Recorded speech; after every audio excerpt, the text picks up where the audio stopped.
वासुदेव विमलामृतधामवासं नारायणं नरकतारणनामधेयं श्यामं सितं द्विभुजमेव चतुर्भुजं च त्वां भक्तिधर्मतनयं शरणं प्रपद्ये। शिक्षार्थमत्र निजभक्तिमतां नराणाम् मेकान्तधर्ममखिलं परिशीलयन्तम् अष्टाङ्गयोगकलनाश्च महाव्रतानि त्वां भक्तिधर्मतनयं शरणं प्रपद्ये। श्री अक्षरधामाधिपति पूर्ण पुरुषोत्तम श्री स्वामिनारायण बापा भगवते नमो नमः। श्री घनश्याम महाराजाय नमो नमः। श्री हरे कृष्ण महाराजाय नमो नमः। श्री सहजानंद स्वामी महाराजाय नमो नमः। श्री बापा श्री भगवते नमो नमः। श्री सद्गुरुभ्यो नमो नमः। श्री स्वामिनारायण गादि आद्याचार्य प्रवर धर्म धुरंधर सनातन सम्राट परम कल्याणकारी जीवन प्राण स्वामी बापा भगवते नमो नमः। स्वामीनारायण हरे। स्वामी श्रीए कृपा करीने वात करी जे सुरवीर होय तेने तो एम वर्ते जे આપણે આ દેહને સુખ થાય છે કે દુઃખ થાય છે એ બેમાંથી કોઈ જાતના સંકલ્પ ન થાય। એને તો એવો એક સંકલ્પ હોય કે ગમે તેવું સુખ અને દુઃખ થાય તો પણ આ દેહને મહારાજની આજ્ઞામાં વર્તાવીને નિયમમાં કરવો છે।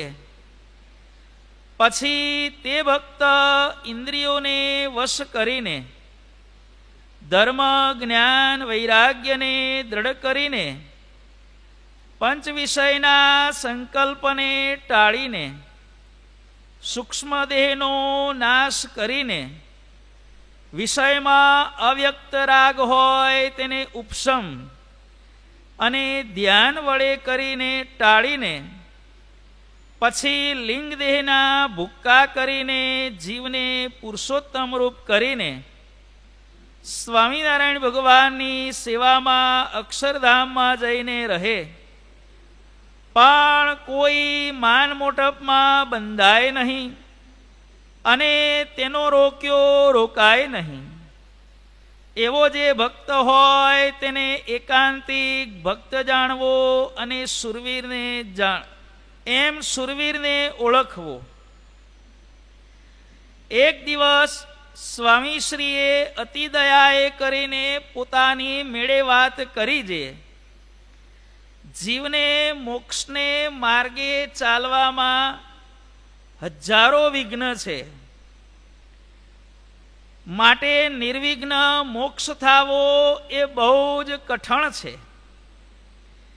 તે જેમ ખાડાની ધાર ઉપર ચાલવું કઠણ છે તેવું મોક્ષને માર્ગે ચાલવું કઠણ છે। ખાડું એટલે તલવાર, તલવારની તીક્ષ્ણ ધાર ઉપર ચાલવું જેટલું કષ્ટદાયી છે એટલું જ મોક્ષને માર્ગે ચાલવું એ પણ કઠિન કહેવામાં આવેલું છે। કેમ જે પ્રથમ સંસારમાંથી સત્સંગી થવું હોય ત્યારે હજારો રોકનારા મળે સામાન્ય રીતે એવો નિયમ છે। કંઈ પણ આપણે સારું કામ કરીએ ને તો એમાં રોકનારા હજારો હોય. કોઈ કાળું કામ કરતો હોય ને તો એને કોઈ રોકવા ન જાય. એ ભેંસના શિંગડા ભેંસને ભારે એમ કરીને વાત ઉડાડી દે. એનું પાપ એને ભારે, એ કરશે તો ભોગવશે. ખોટું કામ કરે એની કોઈ મગજમારી કરતું નથી. મગજમારી કોની થાય છે? સારા માર્ગે સાચા માર્ગે ચાલે એની મગજમારી થાય છે. એટલે સત્સંગી થવું હોય તો હજારો રોકનારા મળે. મા બાપ, સગા સંબંધી, મિત્રો, સગા વાલા, જે સંપ્રદાયમાં માનતો હોય એ સંપ્રદાયના સાધુ આચાર્યો, આ બધા એને વિઘ્ન કરે. હિમરાજ શાહનું આખ્યાન આપણે બધા જાણીએ છીએ કે એમને સત્સંગ થવામાં, સત્સંગી તરીકે રહેવામાં એમને કેટલા બધા આવરણો આવ્યા, અને આવરણ હજી ચાલુ છે. બોલો, એમને એમના વાણિયાની જ્ઞાતિમાંથી કાઢી મૂકવામાં આવ્યા. આજે 250 વર્ષે એમનો બહિષ્કાર ચાલુ છે. હજી પણ ઇમરાન શાહના ફેમિલીને, એમના વંશજોને એમની મૂળ જ્ઞાતિમાં સમાવિષ્ટ કરવામાં આવ્યા નથી. આ તો પછી મહારાજે કહ્યું એટલે આપણા વાણિયાઓનું, સત્સંગીઓનું ગ્રુપ હતું, એટલે બીજા વાણિયાઓના ગ્રુપમાં એ ફેમિલીને સામેલ કરવામાં આવ્યું. આજે બોલો 250 વર્ષ કોઈનું ખૂન કર્યું હોય તો એ માણસ જન્મટીપ કરી અને 14 કે 20 વર્ષે છૂટી જાય છે. એટલે સત્સંગ કરવો એ લોકની દ્રષ્ટિએ ખૂન કરવું એના કરતાં પણ કેટલા ગણો ગુનો થયો. જન્મટીપની સજા 20 વર્ષની હોય, કોઈ 14 વર્ષની કે છે, જે હોય તે. આજે 250 વર્ષે એમનો બહિષ્કાર ચાલુ છે. તો એના કરતાં તો 14 × 28 300 વર્ષ ગણો એટલે 20 ગણી સજા થઈ, અથવા 20 વર્ષની ગણો તો 14 ગણી સજા થઈ. આ લોક કેટલો ભૂંડો છે અને કેટલો હરામખોર છે એ આ ઇમરાન શાહના આખ્યાન ઉપરથી આપણને અહીંયા આપણને સમજવા મળે છે. ઇમરાન શાહનો વાંક શું? એ સત્સંગી થયા એમનો વાંક, બસ, બીજો કોઈ વાંક નહીં. આજે 250 વર્ષે પણ સત્સંગી થવાની સજા એમનો પરિવાર ભોગવી રહ્યો છે. એટલે સત્સંગી થવું હોય ત્યારે હજારો રોકનારા મળે. અને એમ કરતા કોઈ જો કે સત્સંગ થાય તો નક્કી સત્સંગી થઈને ભગવાનની આજ્ઞા પ્રમાણે ધર્મવરો કાઢવો, 10મો ભાગ કાઢવો. હવે સત્સંગી થયા પછી ભગવાન માટે ધર્માદો કરવો હોય, ભગવાનની આજ્ઞા પ્રમાણે વર્તવું હોય, અને ભગવાન અને સત્પુરુષોના દર્શને આવવું, તેમાં હજારો પોતાની નાત જાતના અને સંબંધીના કારસા આવે. એમ કરતા ધારો કે સત્સંગી થઈ ગયા તો મંદિરમાં 5-25 રૂપિયાની સેવા કરવી હોય તો આપણા સગાવાલા કે લાગતા વળગતા કશું કરવા દે નહીં. નથી કરવું. હવે મંદિરમાં તો બહુ રૂપિયા પડ્યા છે કે મંદિરવાળાને કહો અમને હાલે. બોલો, આવાય સત્સંગીઓ હોય છે. અમે આટલા વર્ષથી સત્સંગની બહુ સેવા કરી દો. શું સેવા કરી નાખીએ તો ભગવાનનો ચોપડો તપાસી ત્યારે ખબર પડે. અમને રૂપિયા આપો એમ કે. બોલો, એટલે ભગવાનનો ધર્માદો કાઢવો હોય, આજ્ઞા પાળવાની થાય. આજ્ઞા તો સ્વામિનારાયણ સંપ્રદાયમાં શું, આજ્ઞામાં કંઈ કાઠું નથી. કાઠું કેટલું પડે છે? એક ડુંગળી લસણનું ને વ્યસનનું કાઠું છે, બરોબર. પછી બીજું શું કાઠું છે? આ ચા કોફી કે બીજું વ્યસન ન જોઈએ. બહેનોને 4 દાડા રજસ્વલાનો ધર્મ પાળવો કાઠો પડે. આવી 2-4 બાબતો સિવાય સ્વામિનારાયણ સંપ્રદાય કઈ બાબતમાં કઠિન છે? પૂજા કર્યા વિના ખાવું પીવું નહીં, ચાલો એને ઉમેરી લો આપણે. બાકી તો જનરલ બધા નિયમો તો આખી દુનિયા પાળે છે જ નિયમો છે. ભાઈ, ચોરી નહીં કરવી, વ્યભિચાર નહીં કરવાનો, એ તો આખી દુનિયામાં પ્રમાણિત થયેલો સદાચાર છે. પણ વિશેષ એ કઈ બાબતો છે? આ બધી બાબતો છે. ગાળ્યા વગરનું કશું પાણી ન પીવાય, બહારનું બજારનું ખવાય નહીં, આ બધું કાઠું પડે. અને ત્યારે આપણો પરિવાર સત્સંગી હોય ને એ જ ભગવાનની આજ્ઞા પાળવામાં આપણને આડો આવે. આ પણ છે. સત્સંગી થવું કાઠું, સત્સંગી થયા પછી પ્રોપર એકદમ આજ્ઞામાં વર્તવું કાઠું. કથામાં આવવાનો ટાઈમ થાય, આરતીમાં આવવાનો ટાઈમ થાય એટલે આપણા લાગતા વળગતા હોય એ આપણા ઘેર આવીને બેસી જાય. શું કરવાનું કહો? કથામાં હવે એક દાડો નહીં જાઓ ચાલશે કે હું જવું છે કથામાં, કે આવતીકાલે જજો. હે, એક દાડો નહીં ખાવો તો નહીં ચાલે ભાઈ, રોકે. અને કેમ રોકે છે? દરેકના અંતરમાં રહેલી માયા છે ને, એ માયા જોર કરતી હોય છે. વ્યક્તિનો વાંક નથી, પણ વ્યક્તિની અંદર રહેલી જે માયા હોય ને, એ ભગવાન ભજવા ન દે. એટલે માયા પોતાના દ્વારે અથવા બીજાના દ્વારે અથવા પોતાને સંકલ્પ કરાવીને કેમ કરીને ભગવાનના માર્ગમાંથી પાછો પડે છે. બસ આ જ એની દાનતો હોય. એમ કરતા નક્કી સત્સંગી થવું હોય તો પણ સાધુ થવું હોય તો હજારો વિઘ્ન આવે. આ પાછું એનાથી ઉપરનું પગથિયું છે. સાધુ થવું હોય તો હે કે જો આપણા ગામમાં પેલો સાધુ થયો તો 15 વર્ષે જતો રહ્યો, 20 વર્ષે જતો રહ્યો, દાખલા આપે હો કે આ સ્વામી બહુ ભણેલા શાસ્ત્રી હતા, કથા કરતા હતા, જતા રહ્યા. તારું આવું થશે. બોલો, એડવાન્સમાં આપણને આવા આશીર્વાદ આપે. એડવાન્સમાં કે આપણને બોલો આશીર્વાદ કહેવાય કે શાપ કહેવાય? આવા દાખલા આપે. કોઈ એવા દાખલા નથી આપવું. કોઈ પરણવા તૈયાર થાય તો એને કોઈ રોકે છે કે જો પેલાની બાયડી ભાગી ગઈ, પેલાની બાયડી બીજાની જોડે જતી રહી, કે પેલાની સ્ત્રી હતી એ છૂટું કર્યું ત્યારે 2 કરોડ લઈને જતી રહી? આવા કોઈ દાખલા નથી આપતું. કોઈ પરણવા તૈયાર થાય તો મારા વાજા બેન્ડ વાજા વાગતા પોતે નાચવા તૈયાર થઈ જાય. એટલે કોઈ પરણવા તૈયાર થાય એને કોઈ રોકતા નથી, પણ કોઈ સાધુ થવા તૈયાર થાય તો એને કેટલાય રોકે. તારા વિના અમારું શું થશે? અમને ખવડાવશે કોણ? પેલો 20 વર્ષ પહેલા પેલો સાધુ ભાગી ગયો, 50 વર્ષ પહેલા પેલો સાધુ ભાગી ગયો. દાખલા કેટલા હોય? આંગળીના વેડે ગણે એટલા જ હોય. કેટલા લોકો મોક્ષ માર્ગે ચાલી ગયા એનો હિસાબ ન હોય. એટલે આવી રીતે સાધુ થતા પણ આપણા સગાવાલા લાગતા વળગતા હોય ને એ રોકે. ખોટા કામમાં કોઈ રોકતું નથી. સારું કામ કરો એટલે તરત રોકે. આમ સાધુને પગે લાગે. બોલો, અનેક બાજુ પોતાનો જ છોકરો સાધુ થતું હોય તો એને રોકે. કેવી વિચિત્રતા છે દુનિયાની અંદર. કેમ જે સાધુ થવાનું કરે ત્યારે પોતાના સંબંધી જે મા બાપ, ભાઈ બહેન, સસરો આદિ તથા પોતાની પાસે કરજ માગતો હોય તે એ તો બરોબર છે. લેવડ દેવડ તો પતાવે. આપણે સાંઈ બાપાએ બંધારણ કર્યું છે ને, એમાં બંધારણમાં નિયમ છે કોઈ પણ વ્યક્તિ મણિનગરમાં સંત થાય તો એને કોઈ પણ જાતનું પૂર્વાશ્રમમાં માથે દેવું હોવું જોઈએ નહીં. બંધારણમાં નિયમ છે. સાધુ થવાની લાયકાતો છે ને એમાં બાપાએ આ નિયમ કરેલો છે. કોઈ પણ જાતનો વ્યવહારિક લોચો પતાવીને આવેલો હોવો જોઈએ. તથા રાજા વહવાયા બધાય વેરી થઈને ત્યાગી ન થવા દે. અને એમ કરતા જો ત્યાગી થાય, ચાલો સાધુ પણ થઈ ગયા, તો ધર્મવાળા અને ભગવાનની મરજી પ્રમાણે વર્તા હોય એવા જે સત્પુરુષ તેનો સંગ મળવો એ બહુ કઠણ છે. જેમ પોતાના સંબંધીનો ત્યાગ તો થાય, પણ અહીંયા કોઈના પક્ષમાં બંધાણો હોય તથા ગુરુમાં બંધાણો હોય એ આદિક હજારો જાતના અંતરાય તેમાં આડા આવે છે. સાધુ થયા પછી પણ આખું ફ્રેન્ડ સર્કલ હોય, ગ્રુપ હોય, એનું આખી ચેન હોય. કાર્ટેલ, તમે વેપારીમાં કાર્ટેલ કહો છો ને, બધા એક ધંધાવાળા હંપી જાય, બીજાને પહેવા દે નહીં. કાર્ટેલ હોય. સાધુની અંદર બધી કાર્ટેલ હોય કે ભાઈ આ ગ્રુપ, આનું ગ્રુપ, આનું ગ્રુપ.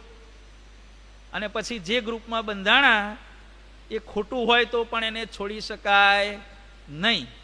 એ પણ બહુ કાઠું છે. સગા સંબંધીનો ત્યાગ કર્યો પણ પાછા આમાં બંધાણા, પાછા ધર્મ નિયમમાં વર્તી ન શક્યા, એ પણ કાઠું છે. ઘણા કહે છે કે સાધુ થઈને બધા ભાગી કેમ જાય છે અમુક અમુક? તો એનું કારણ આ જ છે. કયું કારણ? રોજબરોજના નિયમ પૂરા ન થાય, ધ્યાન, માળા, માનસી પૂજા, કથા, આરતી બધું ન થાય, એટલે હપ્તા ન ભરાય, એટલે બેંક દેવાળું ફૂકે. કોઈ પણ સાધુ ભાગી ગયો હોય ને એનું તમારે બીજું નહીં સાંભળવાનું, એને એટલું જ પૂછવાનું, તમે આરતીમાં કથામાં જતા હતા, માળા ફેરવતા હતા, ધ્યાન કરતા, આટલું જ પૂછવાનું. તરત નીચું ગાલી જશે. પંચવર્તમાન, સ્ત્રીધનનો પ્રસંગ ન રાખવો, આદા નિયમમાં ન વર્તે એટલે પાપ કોક દાડો પ્રગટ થાય. કોઈને મને કોઈ કહેનાર નથી, પણ સમય આવે તો જો ઇન્દિરા ગાંધીનું કેવું રાજ હતું, બહુ કડક રાજ હતું ને, પણ એનું મૃત્યુ કઈ રીતે થયું? છેલ્લે એના જ અંગરક્ષકોએ એને ગોળીઓથી મારી નાખી. બાકી ઇન્દિરા ગાંધીનું શાસન કેટલું હતું ખબર છે? આખા દેશમાં એના જાસૂસો હતા, આખા દેશમાં. અને એવા એવા પ્રસંગો બનેલા કટોકટીની અંદર, કટોકટીમાં એવા પ્રસંગો બનેલા. ઇન્દિરાનું જાસૂસી તંત્ર કેટલું હતું? એક ભાઈ એ વખતે લંડન જતા હતા, પેલા કસ્ટમ વાળાએ પૂછ્યું, સાહેબ ક્યારે પાછા આવશો? તે એરપોર્ટ ઉપર એ માણસ એટલું બોલ્યો, આ ઇન્દિરા ગાંધી મરશે ને પછી આવીશ. ત્યાં પેલી પોલીસના માણસો આજુબાજુ આંટા મારતા હતા, સાંભળી ગયા અને એને જેલમાં ગાળી દીધો. બોલો, લંડન જવા તૈયાર થયેલો, ખાલી ઇન્દિરા મરશે ત્યારે હું પાછું આવીશ. બોલો કેટલું જાસૂસી તંત્ર એનું ભયંકર હશે. બધે માણસો એને ગોઠવેલા. એક વખત એક બસ જતી હતી અને કોઈ ગયડા માટે પેલી આપણી સીટો અનામત હોય છે ને એસટી બસની અંદર, વૃદ્ધો માટે અનામત, એમાં કોઈ એક જુવાન સ્ત્રી બેઠેલી, બે બહેનો બેઠેલી. હવે પેલા ગયડા દાદીમાં કે દાદા ઉપર ચડ્યા એટલે બસમાં બેહારવા તો પડે. જોયું ગયડાઓ માટે અનામત સીટમાં આ બે જવાન સ્ત્રીઓ બેઠી છે. ત્યારે પેલા કંડક્ટરે કીધું, ઇન્દિરાબેન ઉઠો, આ મોરારજી કાકાને બેહવું છે તમારી જગ્યાએ. મોરારજી દેસાઈ વડાપ્રધાન હતા ને, પેલા ગયડા હતા, 80 વર્ષે વડાપ્રધાન બનેલા. આટલું ગમતમાં બોલ્યો અને એસટીની અંદર પોલીસના માણસો હતા. બોલો, એ કંડક્ટરને ઉપાડીને 2-5 વર્ષ જેલમાં ગાળી દીધો. બોલો, આટલું જાસૂસી તંત્ર, ઇમરજન્સી કટોકટી. લે તમે શું માનો છો? પૂછજો જેને 75, 76, 77 ની અંદર જેણે જીવન પસાર કર્યું છે, બધાને ગાળી દીધા હતા જેલની અંદર. પણ પરિણામ શું આવ્યું? એને એમ થઈ ગયું મને કોઈ કહેનાર જ નથી, મને મારો વાણવાકો. એના જ અંગરક્ષકો એને મારી.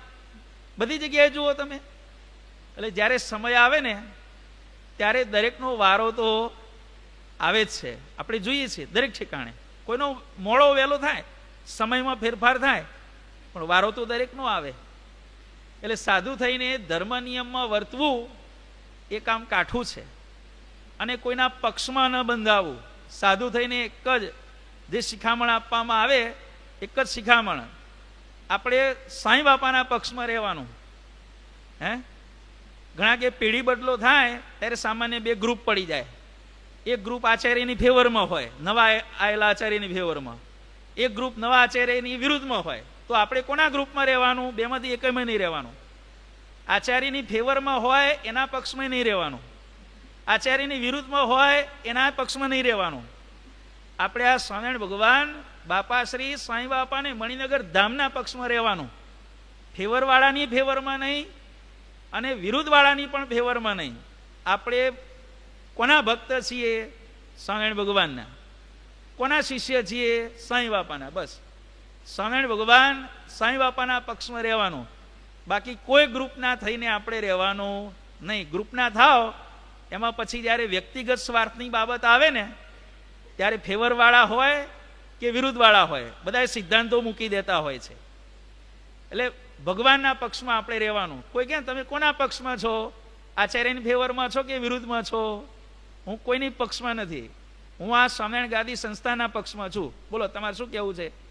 આ સાંઈ બાપાના પક્ષમાં છું. તમે સાંઈ બાપાનું ગ્રુપનું નામ ના દીધું, સાંઈ બાપાના પક્ષમાં છો એમ પૂછ્યું? અમે સાંઈ બાપાના પક્ષમાં છીએ. અમે કોઈની ફેવરમાં નથી, કોઈ ગ્રુપના સભ્ય નથી, કોઈ પોલિટિકલ પાર્ટી, ભાજપ, કોંગ્રેસ, આમ આદમી, કોઈના પક્ષમાં અમે નથી. આવી રીતે જીવન જીવવામાં આવે તો સાધુતામાં કોઈ દિવસે વિઘ્ન આવે નહીં. બાકી જો ભગવાન સિવાય કે ગુરુ સિવાય કોઈકના થયા તો વ્યવસ્થિત હોય તો વાંધો ના આવે. પણ જો કોઈક દાડો લોચો પોચો થાય તો જેની સાથે બંધન હોય એના ભેગો માકડ ભેગો ખાટલાને પણ માર ખાવો પડે. ઇતિ સિદ્ધાંત. એટલે એવાનો ત્યાગ કરીને મુમુક્ષુથી સત્પુરુષના પણ ન થવાય. કોઈ ગ્રુપમાં બંધાઈ ગયા એટલે તમે 100% ભગવાન કે ગુરુના પક્ષમાં રહી શકવાના નથી. સત્પુરુષના પણ ન થવાય તો બીજાની શી વાત કહેવી. જો ગોપાળ બાપા કેવી કેવી આપણને વાતો સમજાવે છે. એક એક વાતની પાછળ આપણને એમ થાય કે 50-50 લાખ રૂપિયા ભેટ મૂકી દઈએ, એટલી ઊંચી કક્ષાની ગોપાળ બાપાની વાતો છે બધી. અને એવા તો શ્રીજી મહારાજે કયા હોય જે આમની આજ્ઞામાં વર્જો, પણ તે આજ્ઞામાં વર્તીને તેમના થવું તે પણ બહુ કઠણ છે. અને એવા સત્પુરુષનો સંગ થાય તો પણ લોભ, કામ, રસાસ્વાદ, સ્નેહ, માન, મત્સર, ઈર્ષા, અસૂયા આદિ અધર્મનો ત્યાગ કરીને મહારાજની અને મહારાજની સાથે આવેલા સત્પુરુષની આજ્ઞા પ્રમાણે યથાર્થ વર્તવું એ પણ ઘણું કઠણ છે. આ છેલ્લો કઠિનાઈનો રસ્તો બતાવ્યો. પોતાના જીવાત્માને શુદ્ધ કરી અને ભગવાનના ધામમાં પહોંચવું કામ ઘણું કઠણ છે. કઠણ છે લખ્યું છે, પણ વર્તે એના માટે સાવ સહેલું છે. આ કોના માટે કઠણ છે? જેને નાચવું ન હોય એના માટે આંગણું વાંકું છે. બાકી જો આ રસ્તે કેટલા હજારો, લાખો ને કરોડો ચાલી અને ભગવાનના ધામને પામી ગયા છે. સ્વામિનારાયણ હરે. સદગુરુ શ્રી નિષ્કુળાનંદ સ્વામી, એમનું અજોડ સાહિત્ય ઉપરાંત એમની બીજી કેટલીક કુશળતાઓ. સ્વામિનારાયણ હરે. સદગુરુ શ્રી નિષ્કુળાનંદ સ્વામી સંત સાહિત્ય સાધનામાં જેટલા કુશળ હતા તેટલા જ શિલ્પ કળામાં પણ નિપુણ હતા. સાહિત્યમાં તો ખરા, પણ પૂર્વાશ્રમમાં પોતે સુથારી કામ કરેલું એટલે એ આવડત પણ એમને જબરજસ્ત સિદ્ધ થયેલી હતી. વિશ્વકર્માને પણ વિસ્મય પમાડે એવી શિલ્પ કૃતિ ઉત્તમ પ્રકારે તેઓ સર્જી શકતા હતા.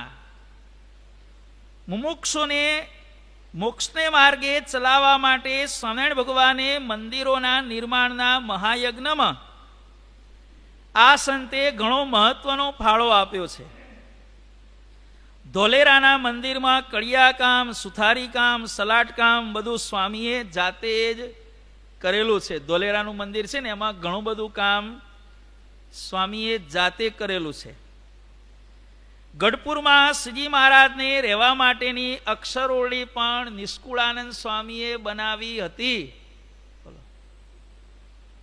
ઉત્સવ સમયામાં શ્રીજી મહારાજને વિરાજમાન થવા માટે મંચો, સ્ટેજ અત્યારની ભાષામાં કહીએ તો, તેમાં ઝુલાવાના હિંડોળા નિષ્કુળાનંદ સ્વામીની દોરવણી મુજબ તૈયાર થતા.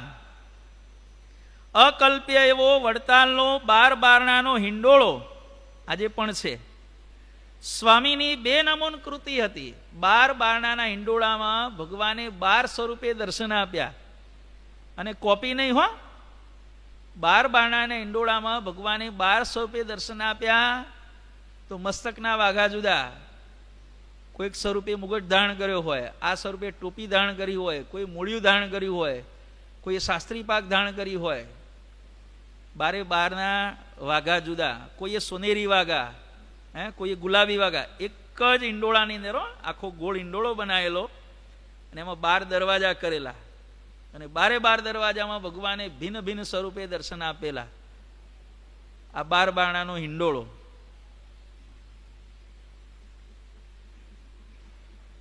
જેમાં શ્રીજી મહારાજે એક સાથે 12 સ્વરૂપે દર્શન આપી સૌને સુખિયા કર્યા હતા.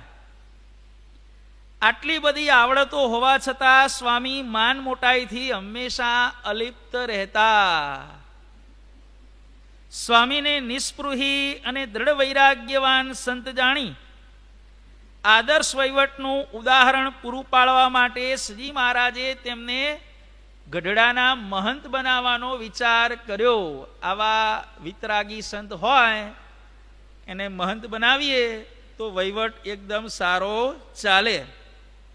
કારણ કે વૈરાગી પ્રકૃતિ હોય એટલે સ્વાભાવિક પોતાના માટે તો કશું હાચવવાના કે કરવાના કે ભેગું કરવાના નથી. પોતે પણ વરસે અને બીજાને પણ વર્તાવશે અને સંસ્થાને વફાદાર રહેશે.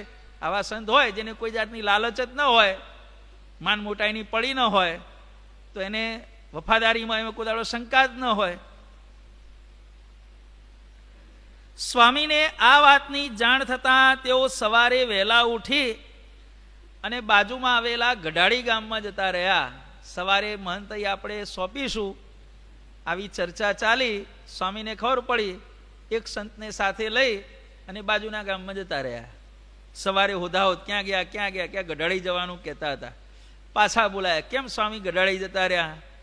તમે આ મહંત હોપ્પાની વાત કરીને, એટલે કે મારે મહંત થવું નથી. વિચારો, શ્રીજી મહારાજને ખબર પડતા માણસ મોકલીને સ્વામીને ગઢાળીથી પાછા બોલાવ્યા અને ગઢડાના મહંત બનાવવાની વાત માંડી વાળી. લોક મોટાઈથી સ્વામી એવા અલિપ્ત રહેતા. સ્વામી પોતે જીતેન્દ્રિય અને આત્મસંયમી વિતરાગી સંત હતા. પોતે કદી પણ ગળ્યું, ચીકણું કે સ્વાદિષ્ટ ભોજન જમતા નહીં. અને એટલા માટે જ્યારે જ્યારે વૈરાગ્યનું નામ આવે ત્યારે વૈરાગ્યની સાથે આપણે નિષ્કુળાનંદ સ્વામીને સંભાળવા પડતા નથી. વૈરાગ્ય શબ્દ જાણે કે નિષ્કુળાનંદ સ્વામીનો પર્યાય બની ગયો છે. વૈરાગ્ય એટલે નિષ્કુળાનંદ સ્વામી અને નિષ્કુળાનંદ સ્વામી એટલે વૈરાગ્ય. એક વખતે બોટાદમાં નગર શેઠ ભગાદોશીએ આગ્રહ કરીને સ્વામીના પત્તરમાં બિરંજ પીરસાવ્યો. સૌના મનમાં એમ કે સ્વામી આજે બિરંજ જમશે, મોટા માણસનું રાખશે. આમ તો વૈરાગી છે, પણ મોટો માણસ આગ્રહ કરે ત્યારે મોટા માણસનું કેટલાય કહ્યું કે ભાઈ નહીં જમે. કે નિષ્કુળાનંદ સ્વામી તો ભગવાન સિવાય કોનું રાખે એવા નથી, અને સમય આવે ત્યારે ભગવાનનું પણ રાખે એવા નથી. આપણે વચ્ચે વાત નીકળી ને, ભગવાને પેલી ભેટ આપવાની વાત કરી હતી, સોનામાં હાથમાં હતી, ના લીધી. નીતિની બાબતમાં એકદમ પ્રોપર છે. ઘણા કે નહીં જમે, ઘણા કે બીજે નહીં જમતા હોય, પણ આ મોટા માણસનું તો રાખશે, ભગાદોશીનું. સૌના મનમાં એમ કે સ્વામી આજે બિરંજ જમશે, પણ સ્વામીએ તો સૌ સાંભળે તેમ પોતાના મનને ઉપદેશ આપવા માંડ્યો. મોટે મોટેથી બોલવા માંડ્યા, નિષ્કુળાનંદ, તું મોટા માણસનો મોહબતી છે, મોટાનું મન સાચવ અને બિરંજ જમ. મોટા માણસની મોહબત તારાથી મુકાશે નહીં. આ સાંભળીને ભગાદોશીએ સ્વામીને આગ્રહ કર્યો નહીં. ભગાદોશી પણ સમજી ગયા કે સ્વામીની ઈચ્છા બિલકુલ છે નહીં. સ્વામી જારનો રોટલો ને છાશ જમ્યા, પણ બિરંજ ન જમ્યા.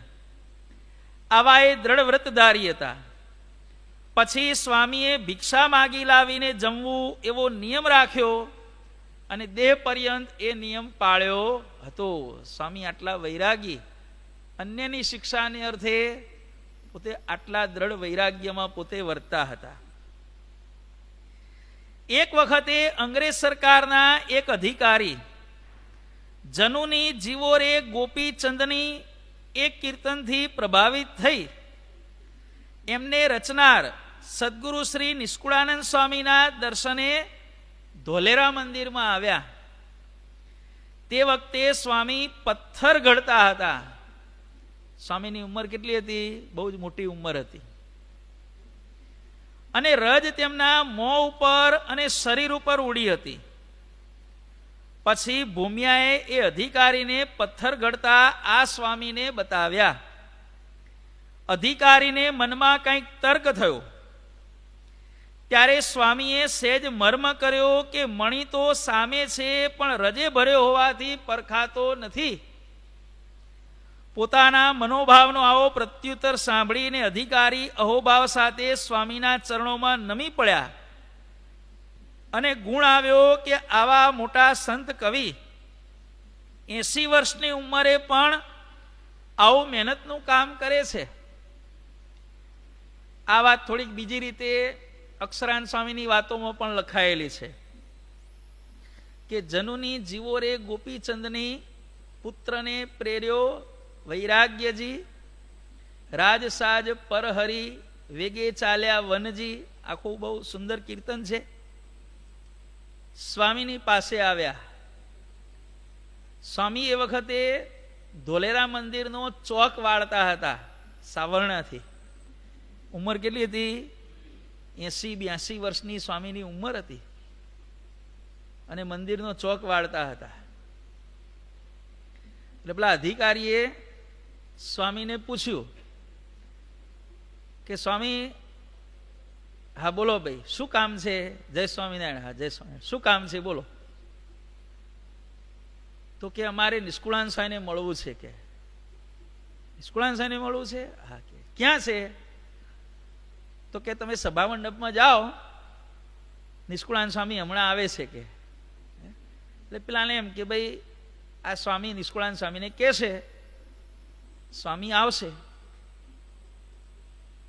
પેલા અધિકારીને સ્વામીએ કહ્યું ભગવાનના દર્શન કરી અને સભા મંડપમાં બેસો. કે પેલા અધિકારી ભગવાનના દર્શન કરી સભા મંડપમાં બેઠા અને સ્વામી પોતાનું થોડું કામ હતું એ પૂરું કરી અને કચરો વારેલો એટલે ધૂળ ઉડેલી, અને ધૂળ ઉડેલી એટલે બધું થોડુંક હાથ પગ છે આમ વ્યવસ્થિત ધોઈને કપડાં થોડાક ખંખેરી અને સભા મંડપમાં પેલા અધિકારીની પાસે ગયા. બોલો સાહેબ શું કામ છે? હા કે આપણે વાત થઈ ને નિષ્કુળાન સ્વામી જોડે આપણે વાતચીત કરવાની છે. સ્વામી કે લોકો આ દુનિયા આ શરીરને, મને નહીં હો, આ શરીરને નિષ્કુળાન સ્વામીના નામથી ઓળખે છે. હા હા હા હા ક્યાં બાત હે. કે જો વર્તન વાતો કરે. એટલે તમે નિષ્કુળાન સ્વામી છો? હા. કે 80 વર્ષની ઉંમરે તમે મંદિરનો ચોક વાળો છો, ન વરાય? વરાય કે ન વરાય? સેવા તો ગમે તે ઉંમરે થાય, એવું નથી. જેમ સરકારમાં રિટાયરમેન્ટ આવે છે એમ ભગવાનની સેવામાંથી કે ભગવાનની ભક્તિમાંથી ક્યારેય પણ રિટાયરમેન્ટ આવતી નથી. સેવા ગમે ત્યારે કરાય, કરતા હતા. કે અને પછી અધિકારીને નિષ્કુળાન સ્વામીની વિદ્વતા કરતા પણ એમની સેવા ભાવનાનો અને એમની સાધુતાનો જબરજસ્ત ગુણ આવ્યો. સ્વામીએ ઘણી વાર સુધી એમને સત્સંગ કરાયો અને પછી એ સાહેબ ત્યાંથી વિદાય થયા. એટલે સ્વામીનું વર્તન કેટલું બધું જબરજસ્ત હતું. જીવન સાર્થક ક્યારે કહેવાય? આપણે જ્યારે જન્મ્યા ત્યારે આપણે રડતા હતા અને આખી દુનિયા હસતી હતી. કોઈ રોતું હતું? આપણો જન્મ થયો ત્યારે આખી દુનિયા હસતી હતી, કોઈ ભૂલથી રડતું નહોતું, બધા આનંદમાં હતા. મા બાપને એમ હતું કે અમે મા બાપ બની ગયા, આપણા કાકાને એમ કે મારે ભત્રીજો આવ્યો, મામા માસીને એમ કે મારે ભણ્યો આવ્યો. બધા હસતા હતા અને આપણે ઊં કરતા હતા. ગમે તેટલું છાના રાખે તો છાના નતા રહેતા. આપણે દુનિયામાં આવ્યા ત્યારે આપણે રડતા હતા અને આખી દુનિયા હસતી હતી. પણ આપણું જીવન એવું હોવું જોઈએ કે જ્યારે આપણું મૃત્યુ થાય ત્યારે આપણે હસતા હસતા ભગવાનના ધામમાં જઈએ અને આખી દુનિયા આપણી પાછળ રડતી હોય. આને સાર્થક જીવન કહેવાય. પછી આખી જિંદગી કાળા ધોળા કર્યા હોય, કંઈકને બાટલામાં પૂર્યા હોય, કંઈકના ટાંટિયા ખેંચ્યા હોય, કંઈકની ગિલ્લીઓ ઉડાડી હોય, કંઈકને બાટલામાં પૂર્યા હોય, એને અંતરમાં ક્યાંથી શાંતિ હોય? અને એવાનું પછી મૃત્યુ અંતઅવસ્થા ગળપણ કેવું હોય? એ બળાપો જ હોય. કારણ કે આખી જિંદગી પોતે શાંતિથી બેઠો ના હોય, બીજાને પણ શાંતિથી બેસવા દે નહીં. એટલે એવું જીવન ક્યારે પણ ન હોવું જોઈએ કે આપણે મરી જઈએ ત્યારે લોકમાં એમ કે હું બહુ લોહી પીતો તો મરી ગયો તો સારું થયું, એના ત્રાસમાંથી છૂટ્યા. હાશ, જાણે કે પાણીમાં પેલા માણસને ડૂબાડ્યો હોય 2 મિનિટ સુધી, પછી પાણી ઉપર લાવો ને કેટલી હાશ થાય. એમ આપણું મૃત્યુ થાય અને એકાદ વ્યક્તિને પણ જો હાશ થાય તો સમજી લેવાનું કે આપણું જીવન બરબાદ છે. આપણા મૃત્યુથી એકાદ જણને પણ રાહત થાય તો આપણું જીવન નિષ્ફળ છે. હું મરી ગયો તો સારું થયું, કે હવે બીજું કંઈક આપણે કરવા મળશે, કે છૂટ્યા એના ત્રાસમાંથી. પણ અંતર્ધ્યાન થાય કે આ લોકમાં કોઈ મહાન પુરુષ હોય કે મહાન વિભૂતિ વિદાય લે ત્યારે આખી દુનિયાને એમ થાય કે દુનિયામાં એક સારો માણસ હતો, એ જતો રહ્યો, હવે એના જેવો તો સારો બીજો થાય કે ન પણ થાય. બહુ સારો માણસ હતો. આવું આપણી પાછળ બધા બોલે તો આપણું જીવન સાર્થક થાય, સાર્થક કહેવાય. આજે જો બધા સંતો કેવું જીવન જીવ્યા એમને યાદ કરીને આજે આપણને કેટલો અહોભાવ થાય છે. નિર્કલ્પાનંદને યાદ કરીને આપણને અહોભાવ થાય છે. નથી થતો ને? રઘુનાથ દાસને બહુ સારા હતા, નથી થતો? એટલે જીવન એવું જીવવું કે આપણે દુનિયામાં આવ્યા ત્યારે આખી દુનિયા હસતી હતી, આપણે રડતા હતા, પણ જ્યારે આપણું મૃત્યુ થાય ત્યારે આપણે હસતા હસતા કોઈ જાતના ટેન્શન વગર. આ મહાત્મા ગાંધીજી જેને ગુરુ માનતા હતા, એક જાણવા જેવો પ્રસંગ છે. થોરો નામ હતું એમનું. અમેરિકામાં પૂછજો બધા, થોરો નામના બહુ મહાન વિદ્વાન થઈ ગયા, ગીતાના અભ્યાસી હતા. એમનો જ્યારે અંત સમય આવ્યો ને ત્યારે એમના બધા ખ્રિસ્તી સંપ્રદાયના પાદરીઓ બધા એમની ખબર કાઢવા માટે આવ્યા, ધર્મગુરુ આચાર્યો બધા ખબર કાઢવા માટે આવ્યા. અને એમને કીધું કે મિસ્ટર થોરો, તમે અંતકાળે કંઈ પણ જીવનમાં કંઈક ભૂલ થઈ ગઈ હોય, કંઈક કબૂલ કરવું હોય તો તમે કબૂલ કરો, કે અમે ઈશ્વર આગળ માફી માગી લઈશું અને ધામનો દરવાજો ખુલી જશે. ત્યારે થોરો કહે છે કે મેં મારા જીવનમાં કોઈનું ખોટું કર્યું નથી, હું કોઈ દાડો નીતિ વિરુદ્ધ વર્ત્યો નથી, અને મારે માફી માગવી પડે ઘડપણમાં કે છેલ્લા ઘડીએ એવું કોઈ કામ મેં કર્યું નથી, કે હું તો હસતો હસતો ભગવાનના ધામમાં જઈશ. કે દેખાય છે મારી ઉપર ટેન્શન, કે ટેન્શન કોને હોય કે ભાઈ આપણે આટલા બધા પાપ કર્યા છે, કોણ જાણે ભગવાન આપણને ફળ કેવું આપશે. પાપીને ટેન્શન હોય, પુણ્યશાળીને ટેન્શન હોય. ભાઈ આપણે સંપ્રદાયમાં હજારો પરચાઓ જુઓ, ભગવાન બાપાને સાંઈ બાપા અગાઉથી કે અઠવાડિયા પછી આવીશું, 10 દાડા આવો, કે 10 દાડા પછી હાલ લઈ જાઓ. કોઈને ટેન્શન ખરું કે સારું 10 દાડા પછી મારે મરી જવાનું છે? એને આનંદ હોય, ભગવાન બાપા લેવા આવવાના છે, આનંદ હોય છે. એટલે આને સાર્થક જીવન કહેવાય. નિષ્કુળાનંદ સ્વામી 82 વર્ષ કે છે કે આ લોકની અંદર રહ્યા, પણ એમનું જીવન આપણે જોઈએ. મહાપુરુષનું જીવન કેવું હોય, વિદાય થાય ત્યારે આખી દુનિયા રડે. કદાચ આપણી જોડે ન બનતું હોય ને એ વ્યક્તિ પણ એમ કે ભલે અમારે બનતું નહોતું પણ માણસ બહુ જ સારો હતો. બસ આ સાર્થક જીવન કહેવાય. સાંઈ બાપાની પ્રશંસા એમના માનવા વાળાઓએ વધારે કરી કે ઇનડાયરેક્ટલી એમના વિરોધીઓએ વધારે કરી? એનો જવાબ આપવો આજે પણ મુશ્કેલ છે. કોણે વધારે પ્રશંસા કરી? બોલો હાલો. પેલાએ ભાવથી પ્રશંસા કરી, પેલાએ વિરોધીની ભાષામાં પણ ઇનડાયરેક્ટલી આપણે જોઈએ તો પ્રશંસા જ છે બધી. સાંઈ બાપાના વ્યક્તિત્વ સામે કે સાધુતા સામે કોઈએ પણ આંગળી ચીધી? આજે પણ આંગળી ચીધી છે.